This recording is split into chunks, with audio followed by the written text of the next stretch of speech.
चोरीचं आहेच नाही ना. 20 कलेक्शन मग आता आमच्याकडे मग मी उद्या पत्रकार परिषद देतो ना की हा मला फक्त ते पत्र द्या. जे जे जे कोणी अधिकारी असेल तर पोलीस बंदोबस्ताचे जे पोलीस बंदोबस्त माझ्याकडे सीसीटीव्ही फुटेज आहे पूर्ण. माझ्याकडे 25,000चा कॅमेरा आहे. त्याच्यामध्ये तिकडचा कोणी वानकडे होता, एक टेक्निकल संदीप मेश्राम होता आणि इकडचे सगळे तुमच्या स्पॉटचे लोक होते त्याच्यामध्ये. मला 56(1) मध्ये त्यांनी नोटीस नाही दिली. बरं ठीक आहे. आणि दुसरी महत्वाची गोष्ट, घरमालक हजर नाही, 2 फक्त महिला सदर होत्या. आणि तिसरी महत्वाची गोष्ट की पोलीस बंदोबस्त त्यांनी दिला त्या ठिकाणी.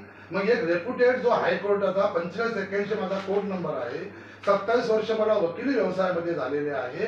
अशा वकिलाच्या घरी जर तुम्ही पोलीस घेऊन तिथे जर डिफेमेशन करता एका बौद्ध माणसाच्या, तर मी हे बिलचं लाईन लावून देतो. मी जे जे असतील ते अॅट्रॉसिटीचे गुन्हे दाखल करतो बागायचा आणि डिफेमेशनचा दावा करतो कोर्टामध्ये.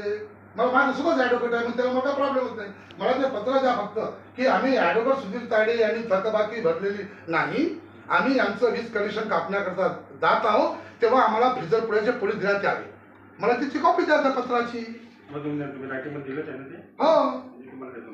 मला ते द्या.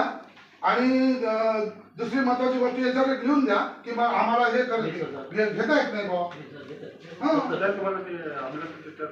त्याच्यावर लिहून द्या ओसीवर आम्हाला कोण देण्यात आहे. आणि ते कुठे आहे, आले का, आले आहे का असेल कारण मी चालू पाठवून.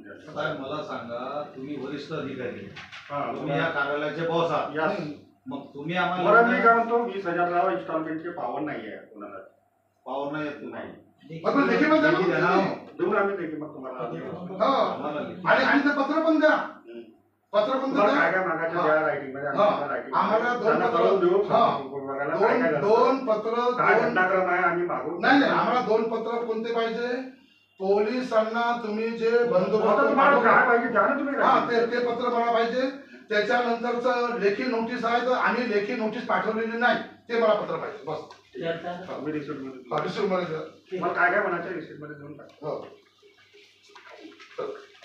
मोकळे आपण संपला. आणि ते आपण त्यांना व्हिडिओ याच्यावर काय करावं हे सांगा.